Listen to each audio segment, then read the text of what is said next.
Hey, all, Scott here. First, I want to take a second to thank all the show's listeners, sponsors, and supporters for helping make this show what it is. I literally couldn't do it without you. And now I want to tell you about the newest way to help support the show. Whenever you shop at Amazon.com, stop by ScottHorton.org first, and just click the Amazon logo on the right side of the page. That way the show will get a kickback from Amazon's end of the sale. It won't cost you an extra cent. And it's not just books. Amazon.com sells just about everything in the world, except cars, I think. So whatever you need, they've got it. Just click the Amazon logo on the right side of the page at ScottHorton.org, or go to ScottHorton.org/Amazon.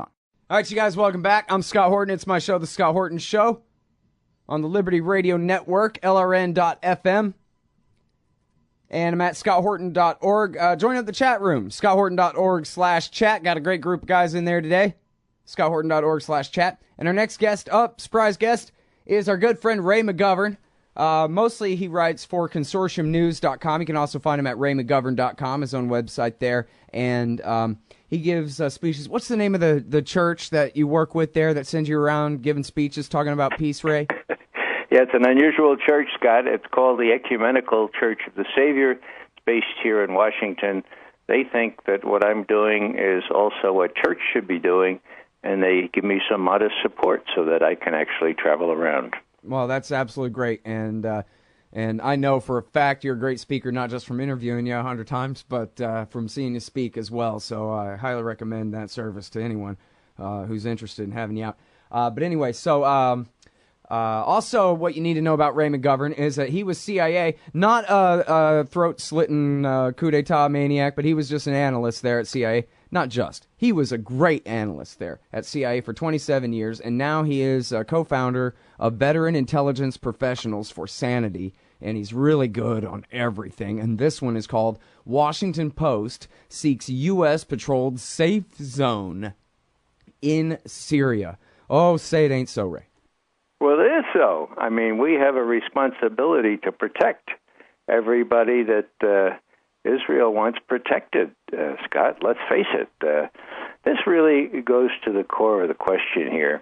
When you ask what interest does the United States have in trying to depose Bashar al-Assad, as we have been for the last 3 years, and keep that terrible struggle going in Syria, well, we have a very marginal interest unless you appreciate that the people who are running this policy, the so-called neocons, are the same people who have difficulty distinguishing between what they perceive to be the national or the security interests of Israel on the one hand and the security interests of America on the other. Now, let me be clear, as the president always says, I don't dispute their right to their opinion. Everyone has the right to their own opinions. I just don't think that they should be running U.S. policy, which they have been in Syria, in places like Iraq and even Afghanistan to an extent. That's not right. So what we have here is a situation where we were about to attack Syria last August. Actually, the Israelis had been warned the attack was coming within 24 hours. That was on the 30th of August. And the French had their fighter bombers on the tarmac, warming up, And what happened?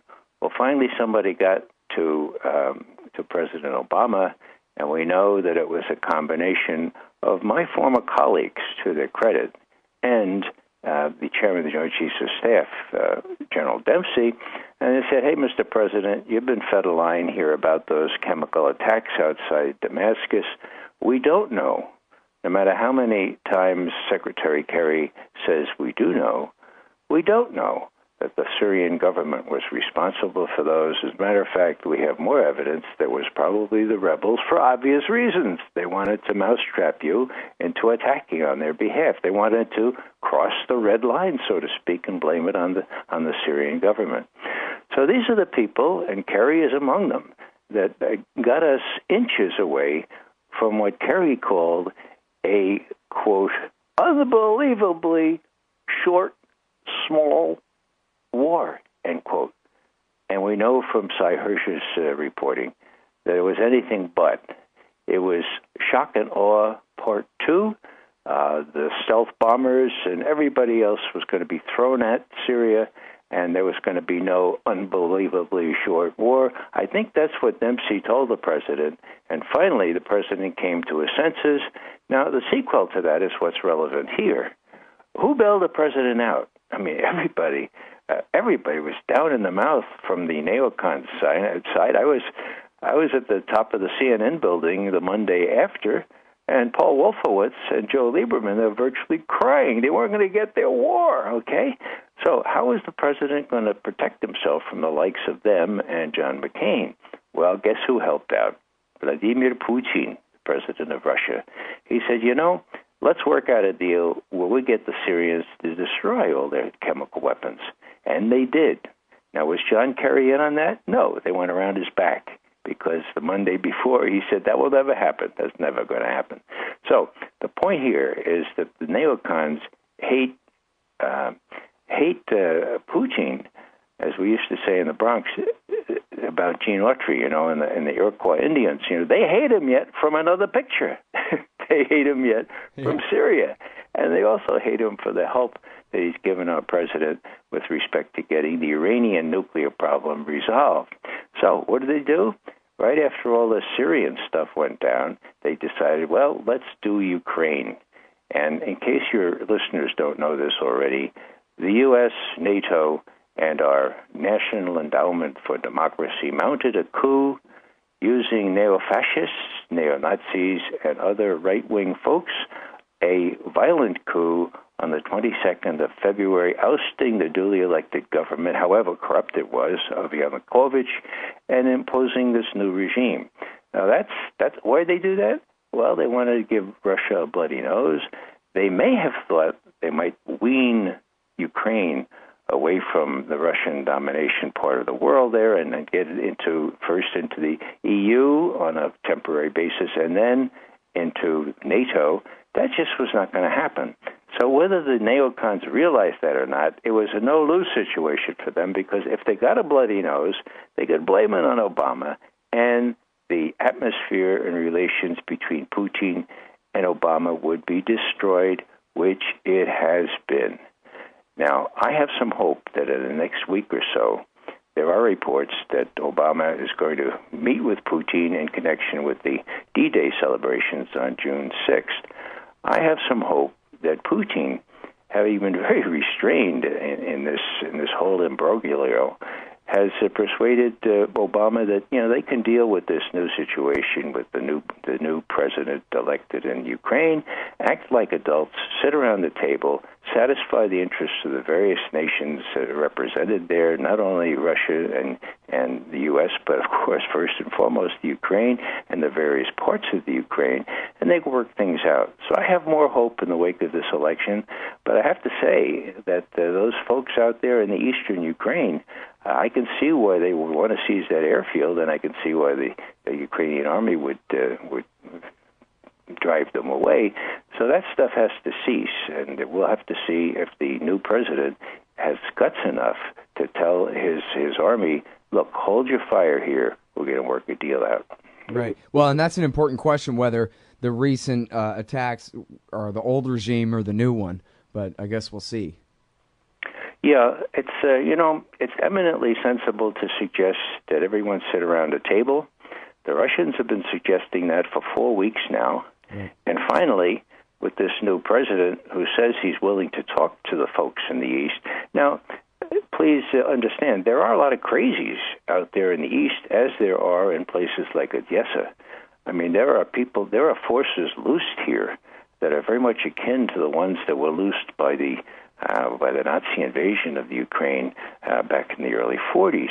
So these people have to be marginalized. They have to be seen for who they really are, and who they really are people who gain not more than 1%, not more than 1% of the vote on last Sunday. So I think the die is cast. I have always been optimistic that, number one, Putin would act in an adult way, in a restrained way, and the fact that he agreed to accept the results of the election, even while saying, remember that the wrap this point up real quick here. We got to take this break.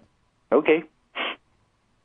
Oh, or not. We'll pick it up on the other side of this break here with Russia's promise to respect the results of the vote and hopes for the new president of Ukraine, and then we'll get back into the war in Syria, Israel's interests, and Al-Qaeda and the rest with the great Ray McGovern. Just a minute. Hey, y'all, Scott Horton here for WallStreetWindow.com. Mike Swanson knows his stuff. He made a killing running his own hedge fund and always gets out of the stock market before the government-generated bubbles pop.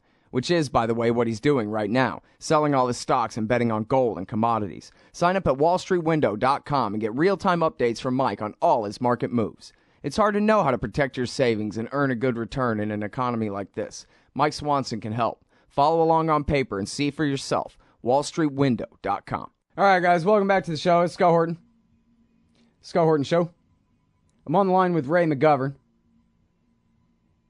And listen, I mean, you guys understand how it is, right? This isn't even a matter of opinion. It's an objective, scientific, mathematical fact that the single most important thing in the whole wide world is the relationship between the U.S. state and the Russian one. Because H-bombs. Enough to kill us all. Enough to destroy civilization for hundreds and hundreds of years. And maybe to destroy all of mankind. So, can't have that. Got to get along with them no matter what. Even if Putin's killing little kids with his bare hands live on TV, our government and their government still have to get along. And so, Ray is talking about the prospects for peace here in Ukraine, which could be a horrible flashpoint. It doesn't take much imagination to see, to run a couple thought experiments and see how a real civil war in Ukraine could turn into a much greater conflict with the West, between the West and Russia, or the U.S. and Russia. So anyway, but the problem is, well, you know, people aren't willing to really talk with each other. I mean, they had an agreement that didn't include the people of the East. And so they didn't feel bound by it, so they went ahead and had their little referendum anyway, and now they've had this presidential election, and the people of the East seem to have a lot of reason to feel like they're frozen out, basically like the Sunnis who didn't even really get a chance to win in Iraq in '05, something like that, so that could just make matters this much worse. And Ray, before the break, you were saying what we need is a table big enough for both and all factions, as many factions as possible in Ukraine, for the Americans, the Russians, the new president, the newly elected president of Ukraine, and to see if we can find some kind of compromise here, because the all or nothing has brought us nothing but trouble. That's exactly right, Scott. And when you talk about, the necessity for the U.S. and Russia to get along, that's less pressing. That's less evident to people now. I mean, I went into the Army the week after the Cuban Missile Crisis. Okay, I was down at Fort Benning, and we had no weapons to train with. You know why? Because they were all in Key West, okay? And our Joint Chiefs of Staff were just really plumbing for a war on Russia, because we could destroy them when we got to get those commies now, and it would only, we'd only suffer maybe 20 million casualties, but they would suffer 60 million. That was the thought at the time. And a responsible adult came onto the scene. His name was John Kennedy. He realized how close he had come, and so did Nikita Khrushchev.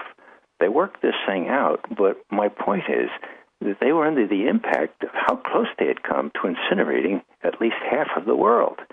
Now today, people have forgotten that. These younger people have no sense of history, the Cold War, much less World War II, where people forget Russia and we were allies. So this needs to be worked out. It can be worked out. But to do that, the president's got to face down the people who have been running the show there, the Victoria Nulands, the Samantha Powers, the Susan Rices, the very, very tough guy women we have in the White House and the UN. He's got to face them down and say, look, there's a reality here that I just learned about. There was this Cold War. There was a Cuban Missile Crisis, and we don't need this kind of thing because our national interests are not involved in Ukraine and Russia's are. Now, I'd like to just pick up one other point here. Exactly 50 years ago, when I came on as an analyst of Soviet foreign policy, my portfolio was China, okay? And in those days, there was an enmity between China and the Soviet Union you could cut with a knife, okay? They hated each other. And we became so used to the fact that they were going to hate each other forever and ever and ever that we really were slow to see the signs of rapprochement coming just 20 years later. And now, what now? Now an incredible economic deal between Russia and China. What's my point? My point is that the Russians no longer have to curry favor with the U.S. so that they can make sure the U.S. doesn't steal a march vis-a-vis China. In this triangular relationship, all important is the fact that the Russians have seen an ally now rather than an implacable enemy in China, and they signed this deal. It's the biggest economic deal in world history, and it looks like the Russians and the Chinese are going to be economically and politically tied in a way that they had never been before. Now, did the Ukraine have something to do with this? Well, yes, but it's not a direct result of that. I see the Ukraine crisis developed by the U.S. and the EU as the catalyst here. We've had 25 years since the Berlin Wall fell, and the Russians have been looking at us and see if we're able to keep our promises not to move NATO east, and they've found out they can't trust us, okay? Meanwhile, they've been developing this relationship with China, and that's the sea change, okay? That's what's 180 degrees different from the way it was in the 60s and the early 70s when Kissinger and Nixon very adroitly played this triangular relationship and had the Russians coming to agreements with us that they would not otherwise have done. Now the game is completely changed, and when you look at it from a 50-year perspective, well, for example, annual trade between the Soviet Union and China in the mid-60s was $200 million. You know what it is now? $95 billion. It's a big difference there. So, meanwhile, as the U.S. has shown itself, intent on moving NATO to the east, and the Russians have said no farther. Forget about the Ukraine. That was one regime change too far. Meanwhile, Putin and the others had developed this very cozy relationship with China, which desperately needs the natural gas that is now going to be financed, the exploration and the production, not only by Russia, but by the Chinese themselves. So this is a very big deal, and it should not be laughed off as, something that, is kind of incidental to the Ukraine. Ukraine is, in large measure, the final proof that Putin and Lavrov have come to the realization that, Obama, he might have good thoughts, or he might want to direct policy in a different way, but whether he does or whether he's completely complicit with these neocons, the effect is the same. We're going to develop a relationship with China, and talk about the end of the empire. Well, this is one benchmark, Scott. This is one benchmark where the empire is falling apart. And, it's just going to be a matter of, my grandchildren are going to college. It could be a very, very different world. And I've suggested that half of them study Russian and the other half study Chinese.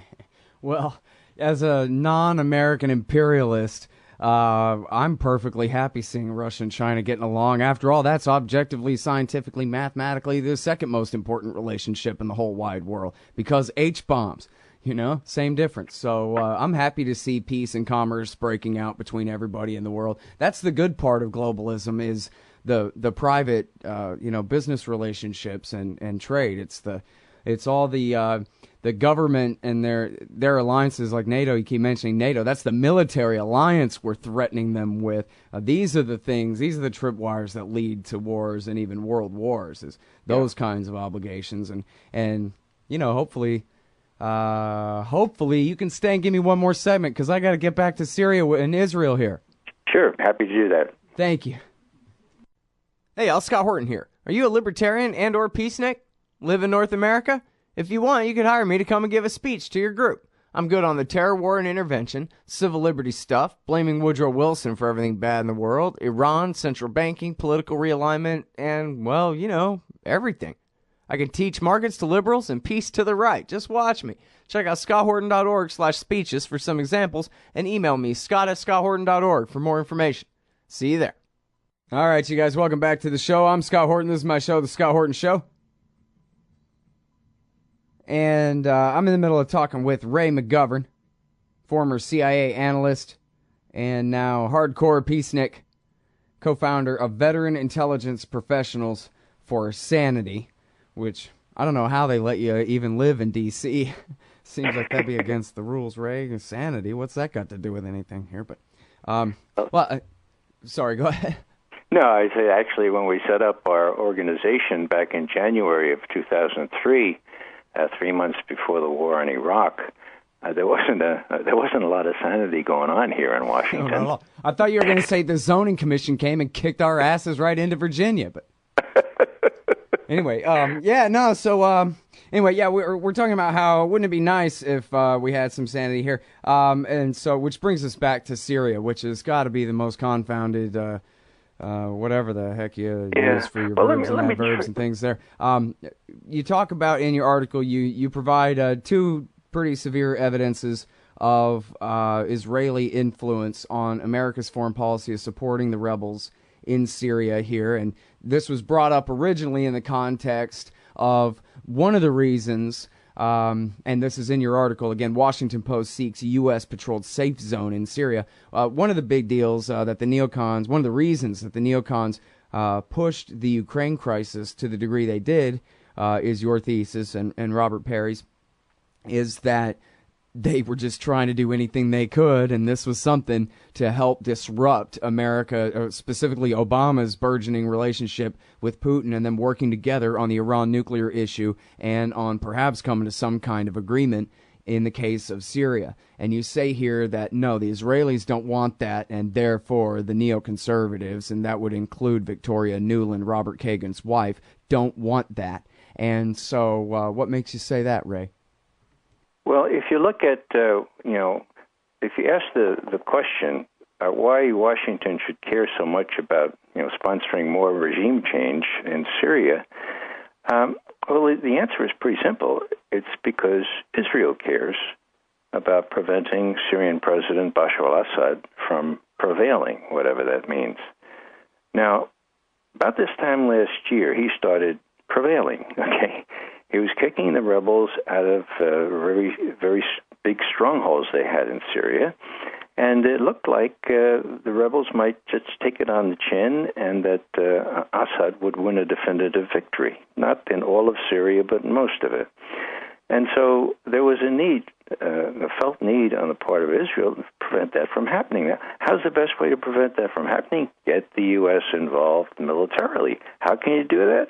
Well, someone told Obama to draw a red line.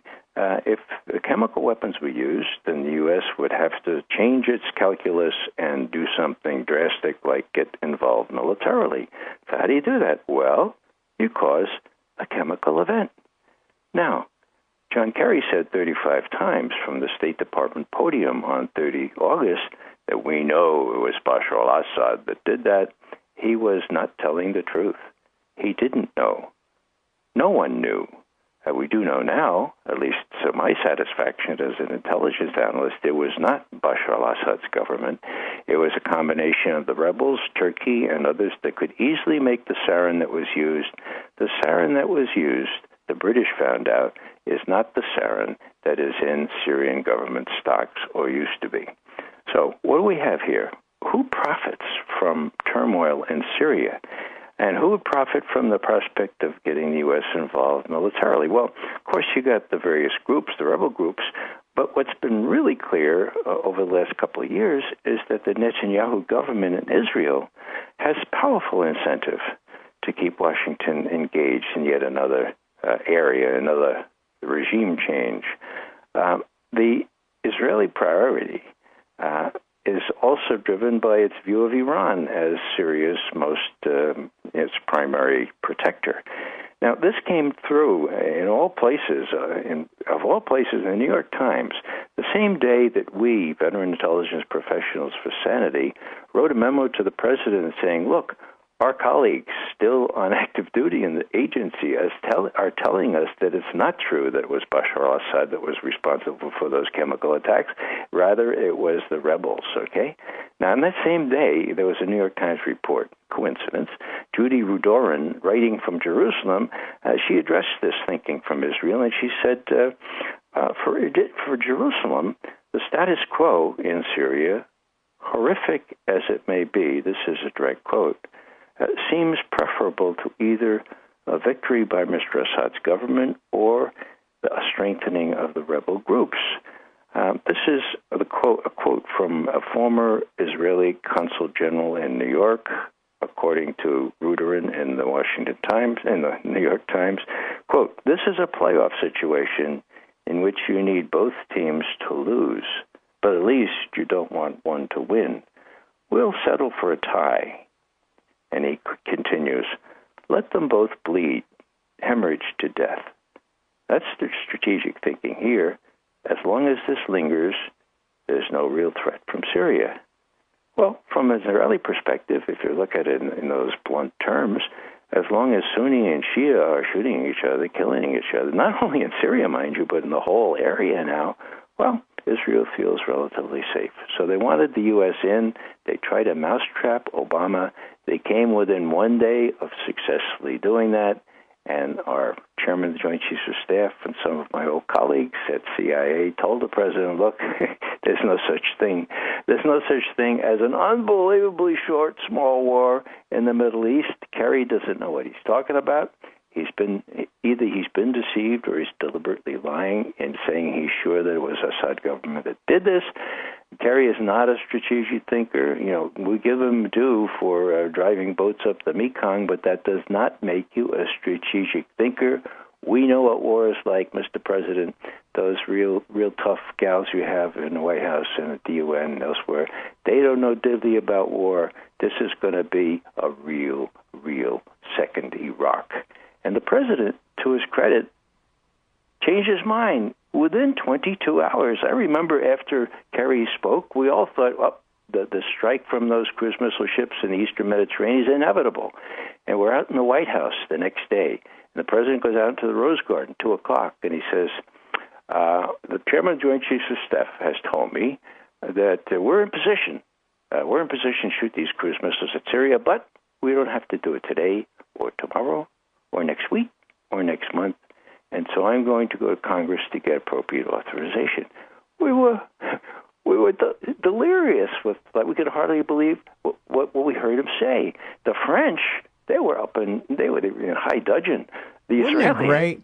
It's still unbelievable. You can't even talk about that without taking me back to the time that, look, the president is backing down. It's absolutely unreal. Sorry, I just get so excited again. Yeah. Well, amazing. He did the right thing. And the question is, this didn't stop the neocons. As a matter of fact, it gave them more incentive. They had been working on Ukraine for a long time. I mean, Victoria Nuland says $5 billion had been invested in what she calls the Ukrainian aspirations toward the West, end quote. Well, that means covert action. That means the National Endowment for Democracy. That means they were in place. They had 65 projects, which my colleague Bob Perry dug out of somewhere. 65 projects from the National Endowment for Democracy in Ukraine alone. So the coup on 22 February was well planned in advance, but the impetus came after Syria and after when the Sochi Olympics were going on, with Putin distracted, all that kind of stuff happened right under his nose. He could hardly believe this, and he just made it very clear that if you're thinking of enfolding Ukraine, including our only warm water naval base in Crimea, into NATO, forget about it. Forget about it.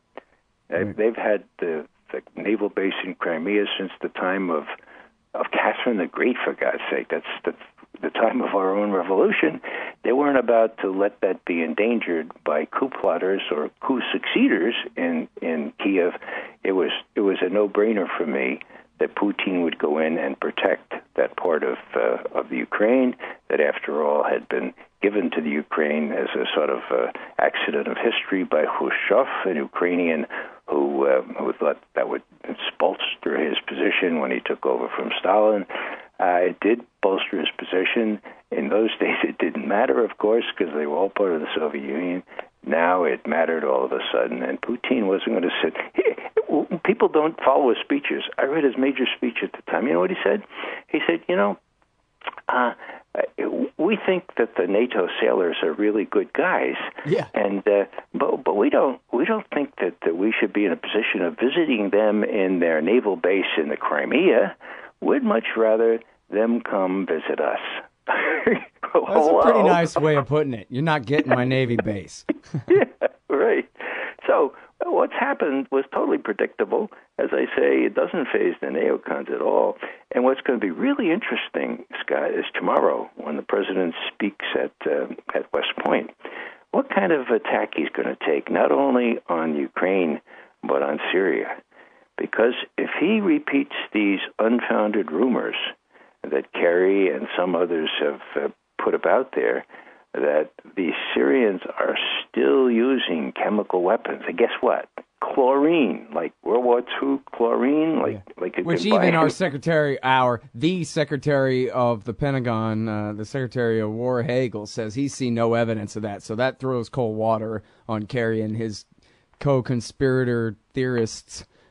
Yeah, well, when right after Hagel says, I don't see any evidence of that, Kerry gets up, and this is what he said. This is worth quoting.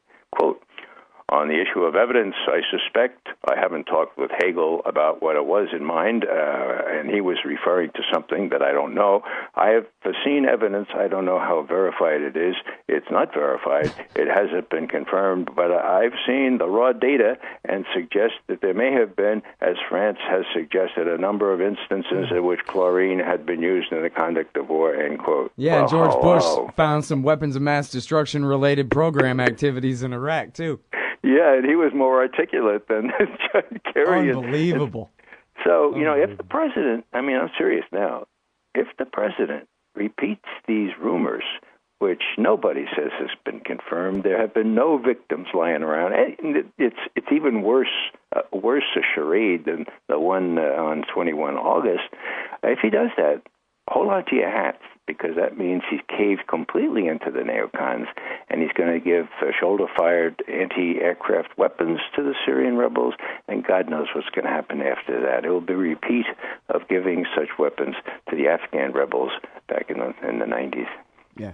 Well, I hope the Israelis are happy when they look north and see guys flying the Al-Qaeda flag there in the Golan Heights, or just on the other side of the border there from the occupied Golan Heights. So, I guess make your bed and lie in it, folks. They wouldn't tolerate that, of course, Scott, and that's what I talk about when I mean a wider war in the Middle East. The Israelis themselves should realize there are limits to which they should press these things. But, the neocons... Well, in fact, wait a minute. Now, let me interrupt you here for a sec. Sorry, sure. But Eric Margulies, I put this to him before and said, well, now, hey, come on now... from the Israeli point of view, wouldn't they prefer to have Bashar al-Assad, who might as well be Mossad, I like to say, because of just how docile he's been in his relationship with Israel his entire time in power? I mean, yeah, he still backs Hezbollah and this and that, but here's a guy that they can negotiate with. In fact, Bush even stopped them from negotiating with Assad a few times back under Ulmer. And how in the world could they prefer a bunch of bin Ladenites to Reliable, And Margulies said, hey, Al-Qaeda's still just pinprick nothing compared to an actual state. And so they would prefer chaos and outlaw suicide bomber crazies running around everywhere for as long as it lasts to having a state with a real army and a tax base and nothing else to do except look south at them. Yeah, I'd I agree in large part, but I put a little different wrinkle on that. What I'm saying here is that the Israelis prefer no solution. When this guy was asked, what's your preferred outcome in Syria, he said, no outcome. Keep them fighting each other. As long as the Bashir government is doing okay, but we don't want it to win. So how do we get it not to win? We get the U.S. involved militarily. Now, if the U.S. starts providing these weapons to the rebels, whatever rebels they find there, This is going to be a notch up in this war, right. And my God, it's just going to be getting out of hand because some of these rebels will shoot down an Israeli plane, and the Israelis will retaliate and will be off and running. Well, so remember, though, but like you were saying before, it was revealed in Hirsch's bit there that the campaign that they had put together was going to be humongous and very well could have been a real regime change type of a war. Or, like in Libya, I mean, there were some special forces and spies and whatever, but for the most part, the Libya war was fought from the air. And it seems like if you really break out the B-52s, you can bring down Damascus, right?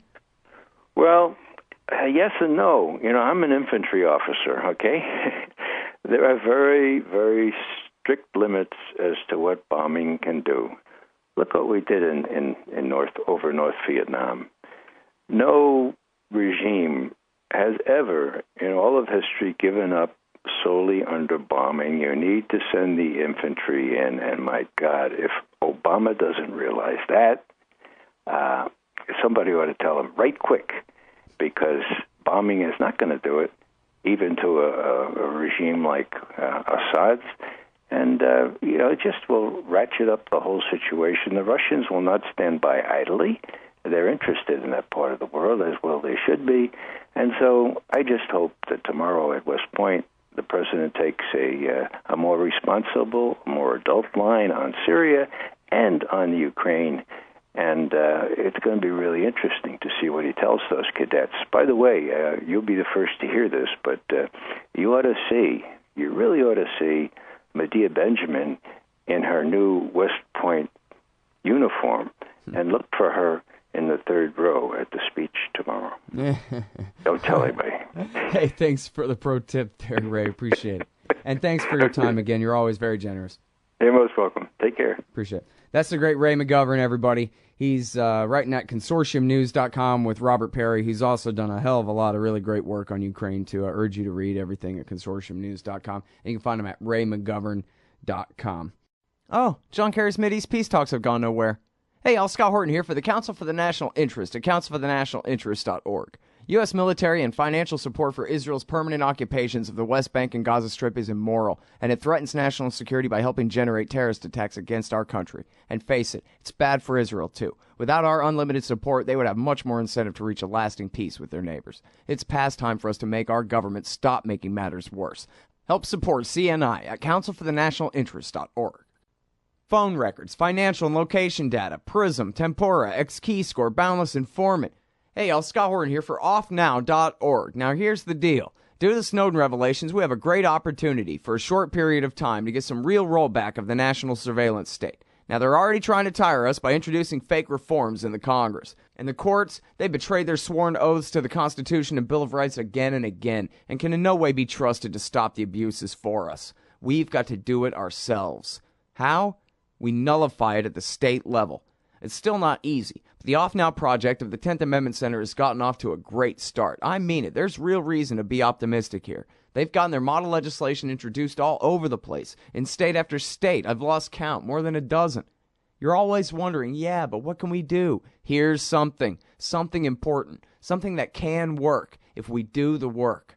Get started cutting off the NSA support in your state. Go to offnow.org. Hey, y'all, Scott here. Some stock market investors are making money hand over fist, while others sit on the sidelines afraid of the dangers. Are you looking for answers? Before you invest $1, I'd like you to take the time to watch this new video from Martin Weiss at moneyandmarkets.com. The video names the 7 riskiest and 4 safest major stocks in America. Learn from the experts and invest wisely. Go to crisis16.com. That's crisis16.com.